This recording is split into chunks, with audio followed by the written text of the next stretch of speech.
Yes, good morning, Okay. Wicked Radio. I don't know. It seems like that would be the theme song, like the tone of voice when you're doing your theme song or something like that, maybe? It's very ominous for sure, Mr. Yeah. Singleton. Good morning. How are you? Doing well, doing well. How are Good. you? Thank you for having me. Great. I'm fantastic. Good, good. We're well. Did you want to talk to us before we start, or do you want to start now, or? Oh, we're good. We can start now. Great. However great. you want to do it, yes. Well, we. Well, ladies and gents, a man who needs no introduction. This is IronE Singleton. You zombie lovers out there know him best as tdog on The Walking Dead. He's been on in film and TV. Welcome to Deadmen Talking, Mr. Singleton. How are you doing today? Thank you. I am doing marvelously. Thank you for having me. Thank you, listeners, for listening to me. And I love you guys, the Walking Dead fans. They're diehards. Oh, yeah. That's kind of why we have a show. I mean, it's not all about The Walking Dead, but it's a big part of it. Awesome. You're on your way currently to a convention, we hear tell. I'm actually here. I'm in Virginia Beach. Oh. And if you can't tell by my voice, I was out until 3 or 4 o'clock in the morning. They had a nice welcome for the Walking Dead cast and crew, and it was great. And they gave me the microphone, and I just screamed until I couldn't scream anymore, so I'm missing a vocal cord or two.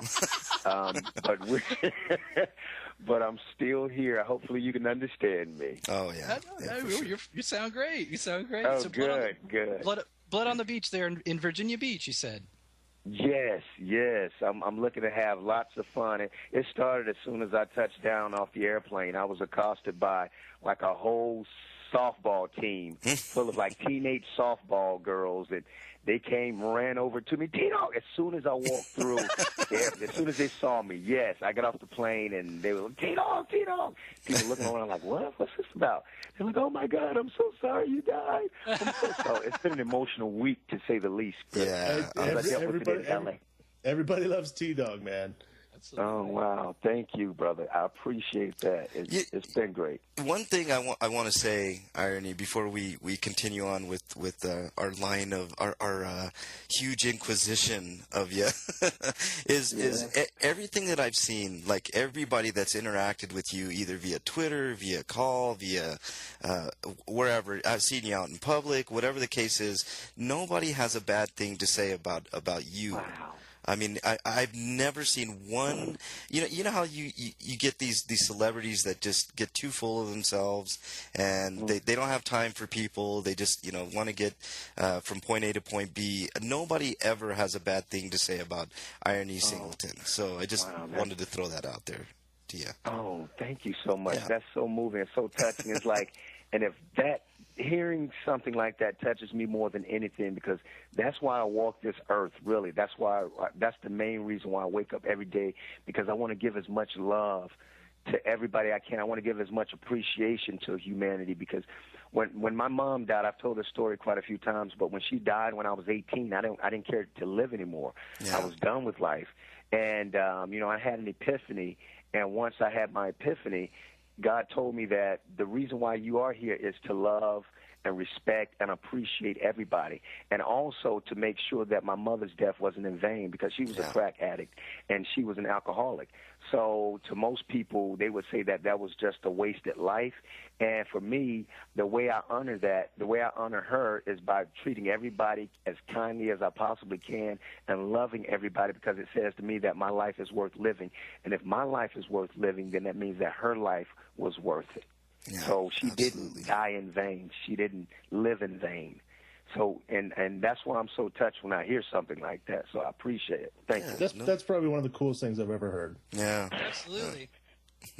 Wow. Well, Hey, I've got a question about your name, because my wife will kill me if I don't ask this. Okay. But IronE, it's a very unique name. Is that your real name? Is this a stage name? And if it's a stage name, how'd you come up with it? No, yeah, it's not my real name. My birth name is Robert. That's the name my mother gave me. And IronE, I used that just before I went to L.A. in 2001, and it was used to serve as an icebreaker. It's indicative of my life story, growing up in the projects. Like I said, with my mom being there, and she was in and out because of the drug addiction and alcoholism.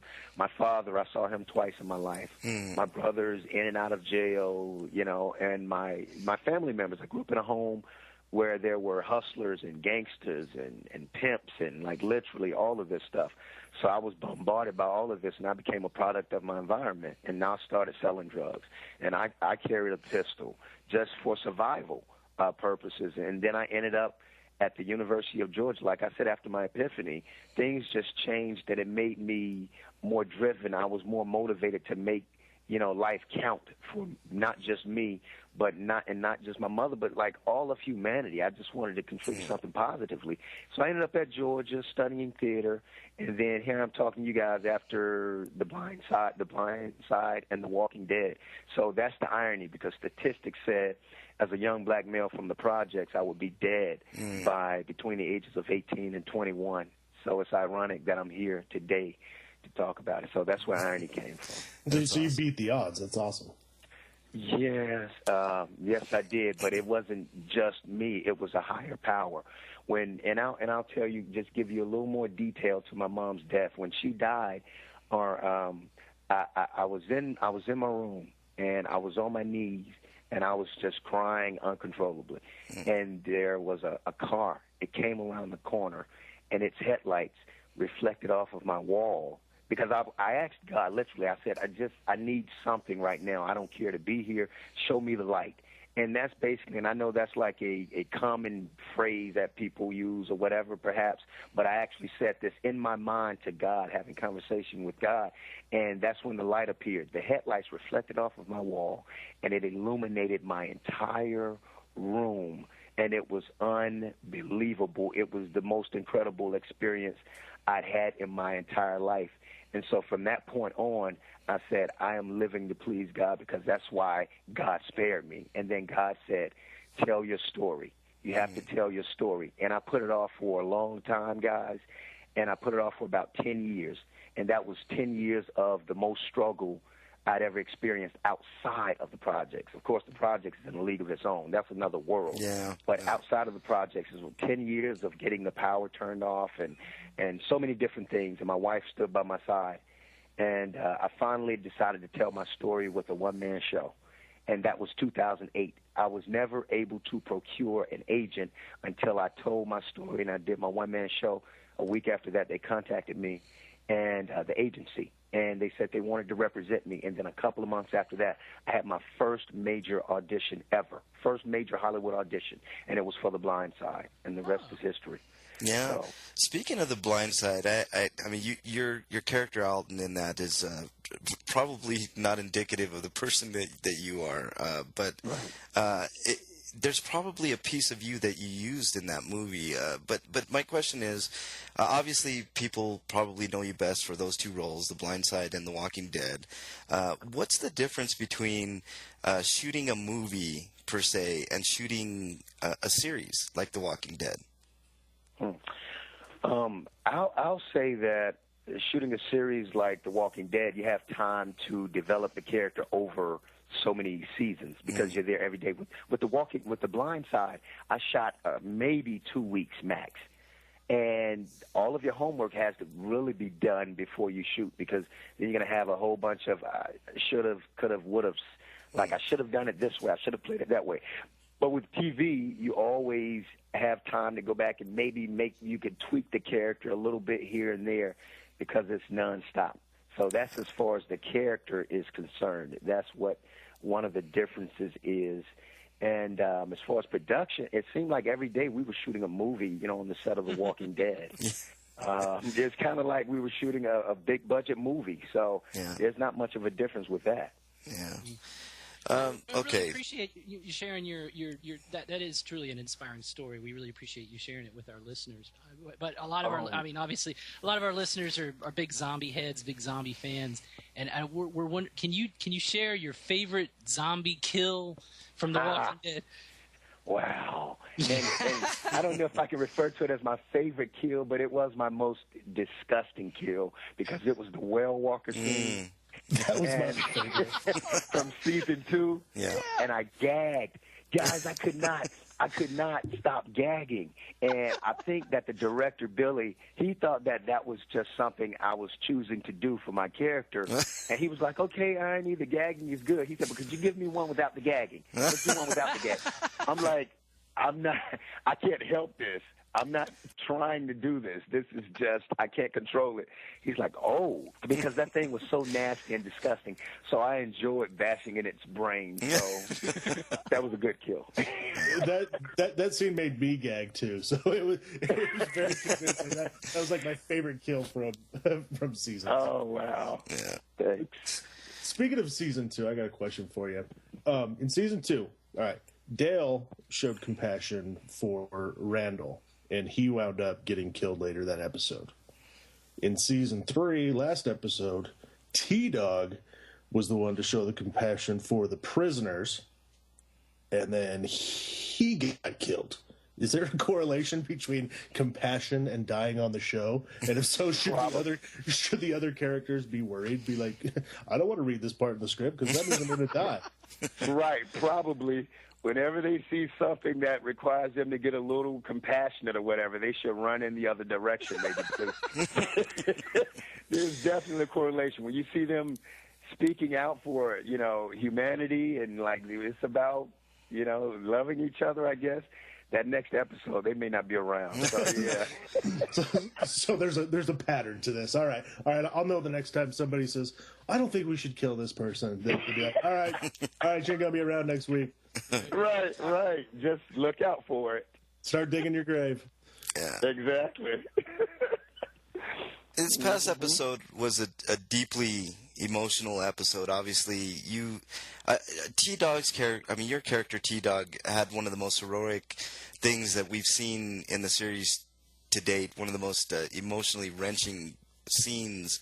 Obviously, Laurie's scene was obviously emotional too, but can you talk about T-Dog's heroism and where that came from? Because, to be quite honest, I don't think I'm alone in saying we hadn't seen a ton of T-Dog in the previous seasons, and in season 3 we see a little more of T-Dog, and it's a shame that all good things have to come to an end, but this scene, T-Dog is the most heroic person that we've seen in The Walking Dead. Can you talk a little bit about that, IronE? Oh, wow.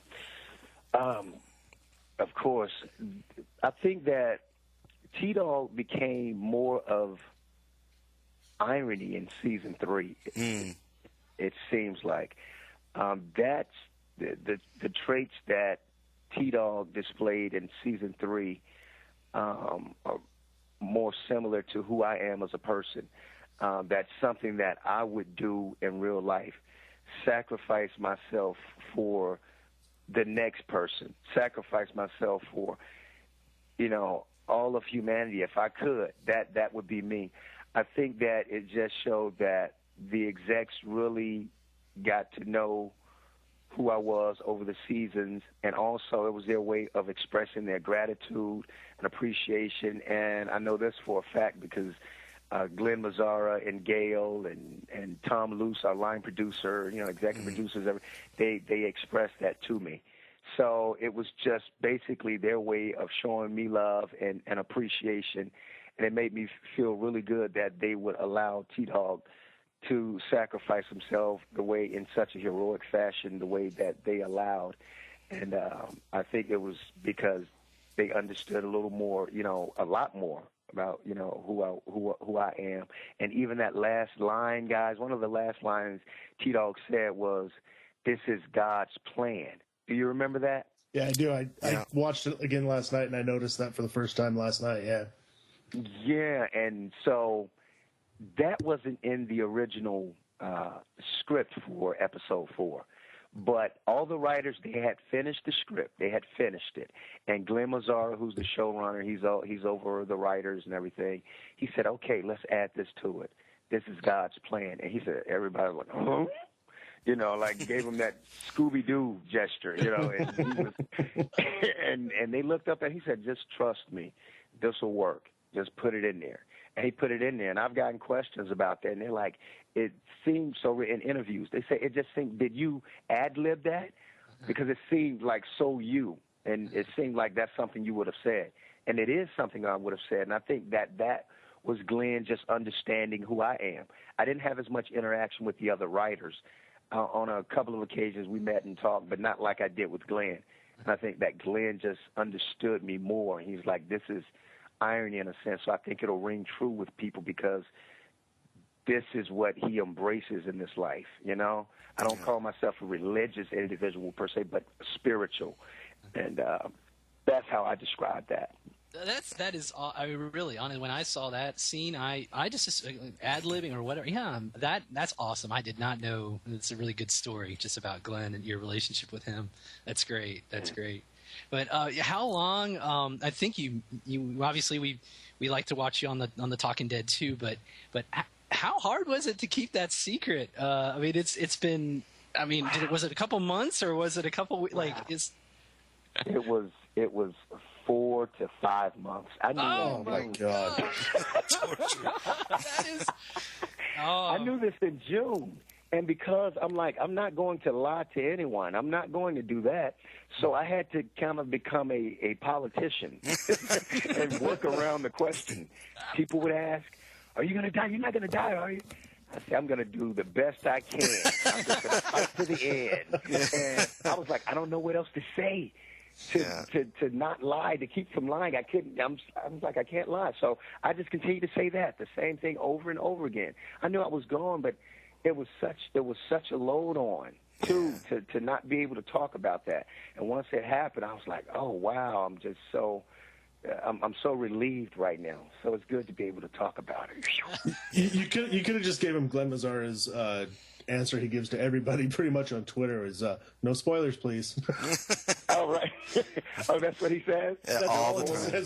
People ask him about questions about what's coming up, and that's all his response is no spoilers, please. Oh, man. Now you tell me. Yeah. I wish I had known that 4 or 5 months ago.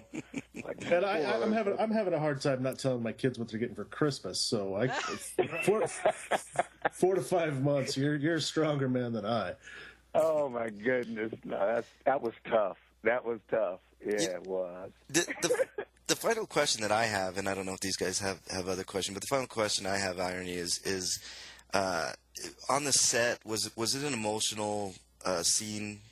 You know, when you were doing those final scenes when you get attacked by the zombie, was it not only emotional character-wise, but for you personally? Wow. It was very emotional. It was more emotional for me personally because, you know, even now I relive that moment. But when you look around and you see not just the people that have to shoot it, like the camera people, all the crew that stand around when you see hundreds of people standing around watching you. And normally the cast members go back to their trailers and they just kind of hang out and wait until they have to shoot again. But when you turn around and you see all of those guys, you know, all of them just watching you from all the way across the board. You know, Rick, I'm just saying characters' names because a lot of people be like, who's right. Yeah. But Lincoln. Rick, Daryl, Glenn, everybody, Lori, and all across the board. And Herschel, they're just there watching me because they want to show their support. And that's how we've done. That's what we do. Whenever there's a death scene, we rally around each other and we just show as much support as we can. And it just made me feel good. And I was choked up that whole day. I was a wreck the whole day. I don't even know how I got through the day. And then at the end, I gave a farewell speech, and I couldn't, contain it. But, Maggie, she was there, and especially with her, she's very emotional. And she started crying. She just let it out, and so I couldn't help it after that. It was a very emotional day. Oh my God! Yeah. Do you still keep in touch with any of the guys from the show?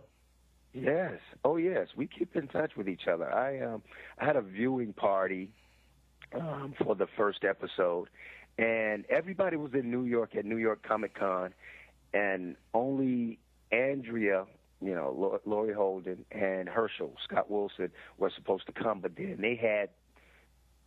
Andrea had to go back to L.A. for last-minute meetings, and Herschel, who's from Georgia, but he's from South Georgia, so his mom, she's having complications at the time, and I sent my prayers out for her, but he had to go to South Georgia, so I wouldn't have had any cast members to come out to my viewing party, but guess who shows up from New York at the last minute? He got off the plane and came straight to my house, which is an hour away from the airport. It was Merle. Michael Rooker. That's how close we are. And Merle and I, we've had limited interaction compared to the amount of time I've had with everybody else. But Michael Rooker and I are so close. He came out and he just made the party. He shut the party down, guys. So that right there alone should let you know how close I am with the rest of the castmates, because we even had, because Merle was out for all of season 2. Yeah. Pretty much for the most part. So, yeah, we keep in touch. We send each other text messages here and there. If I'm in L.A., I hit somebody up. We may possibly get together. We haven't been able to do that yet, like Bernthal and I. Yeah. Bernthal and I, we played basketball together. We kind of developed our bond around basketball, but yeah, it's a bond that'll never be broken. That is, you chopped off his hand. Well, you didn't do it yourself, but just you had some role in that. That is. I had some role in it. Yeah, not as big a role as Rick though. Yeah, I was really looking forward to this season when Merle and T-Dog go face to face, and just what Merle was going to do to T-Dog, or vice versa. Everybody was waiting on that. Some people feel like they were cheated. They're like, okay, we waited 2 seasons for this to happen, and now T-Dog is gone. But I think a lot of people were highly anticipating that showdown. No, that's a great. I mean, the two of you and it's Michael Rooker, right? Is Michael Rooker. Yeah, the two of you had some those scenes in the first season were so intense, and yeah, that is really cool that you on the other side of it that you have such a good relationship. That's great. Yes, we do. He's hilarious too. I was shooting with a living legend. I'm like, Michael Rooker's been in the game for 30 plus years. Yeah. So he helped me to step up my game. Yeah. He did a great movie called Henry: Portrait of a Serial Killer, which is fabulous. Right. It's a fabulous movie. But one more quick question I had. I know you have to run, IronE, yes, but sir. I know I said I had my last question, but you brought up your second to last. You brought up New York Comic Con. Are you a huge comic book fan? Unfortunately and shamefully, no. I never came up reading the comics. I never really came up reading much of anything. I'm more so into nonfiction. Yeah. I'm more so into understanding how this world operates, and to understand how we all tick as human beings so that I can contribute to making the world a more positive place. I tend not to get into fiction as much. I guess that's not what drives me in this life. And, it goes back to, like I said, what my mission is. And my mission is clear. And my mission is to live for God. Not saying that by reading comics that would take away from that mission. It's just that I'm so focused on that right now, on loving everybody I encounter, respecting everybody, and to serve as an example. Not just talking about it, but being about it. And one thing, my girlfriend at the time, she's my wife now, we go back to the ninth grade. She's been awesome throughout all of this, all the years of struggle and everything. But she said when my mom died, she said it seemed like I became a different person. She said it seemed like I got tunnel vision, and I was more focused on things like if other things, superfluous things, superficial things just didn't matter anymore. Yeah. So that's the mission in life, and I was never able to get into the comics before that, unfortunately. So, yeah. All right, I got one last question for you, and it's not about The Walking Dead, and it's not about movies or TV.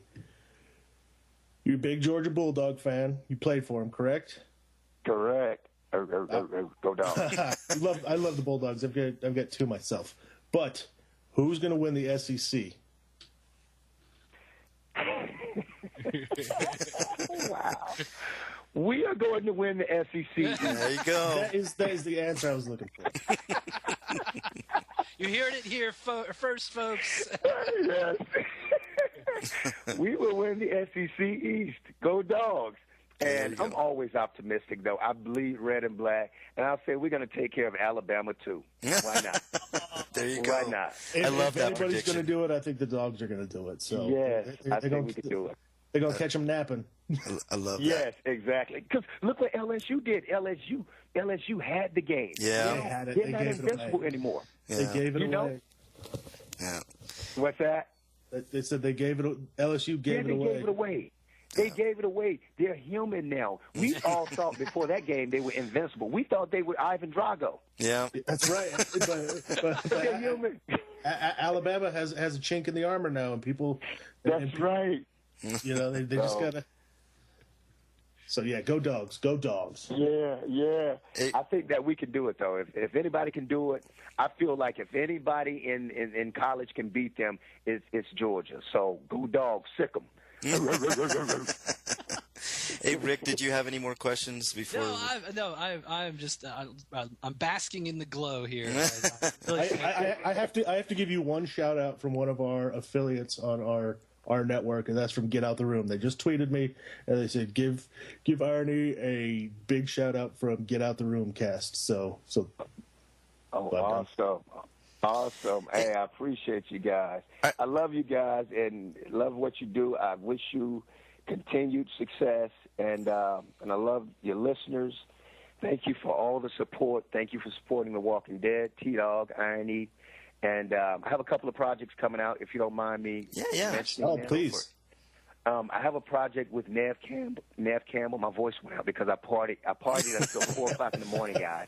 They took us to Peabody's here in Virginia Beach, and it was off the chain. They gave me the microphone, and I yelled for a long time, and so that's what's going on with my voice. But anyways, I play a small-town cop, in an Amish community under Nev Campbell. She's the chief of police, and we're on the hunt for this serial killer before he kills the entire Amish community. I have my autobiography I'm working on, and I've been asked in other interviews, like, why are you writing your autobiography at 37 years old? I said, you're too young for that. You need to wait until you're 50. And I said, well, the reason why I'm writing the book is hopefully so that it can inspire others that are really going through it. They think that they're at the end of their rope, like nothing else matters in this life the way I was when I was 18. And hopefully it'll help save them, save their lives, or save somebody else that they may go out there in the world and may possibly hurt, or they may be hurt. They may end up in prison. Who knows? But that's why I'm writing the book, because I said they may not be alive when I turn 50. Yeah. So that's why I'm writing the book now. But I'm searching for a title, guys. If you can think of a title for the book, then please help me out. Everyday Hero, IronE Singleton. How about that? What is it again? Everyday Hero, IronE wow. Singleton. Oh my God. You're not going to make me cry again. Look at that, man. Stop it. Hey, oh, my God. IronE. Oh, my goodness. Look, yes, sir. You're a definite inspiration to everybody. His name is IronE Singleton. You can catch him in future projects, most notable for tdog and Alton in The Blind Side. Go watch Blind Side again if you haven't already seen that movie. It's a great movie. What's the name of that movie with Nev Campbell again? It's called Sworn to Silence. Okay. Sworn to Silence. It's on Lifetime in January. Oh, there you go. Yes, yes. And my website, too. And tweet me, please. Follow me at Twitter, IronE Singleton. Yeah, awesome. We already do, my friend. We already do. Good. Look for more from a very, very talented actor, IronE Singleton. Thank you so much for being on the show and being so gracious with your time. We really appreciate it. And have a great time at Blood on the Beach. That's right. I am. Just tear that place apart. God bless you guys. Yep. Thank you very much. All right. Thanks, IronE. All right, thanks. Bye-bye.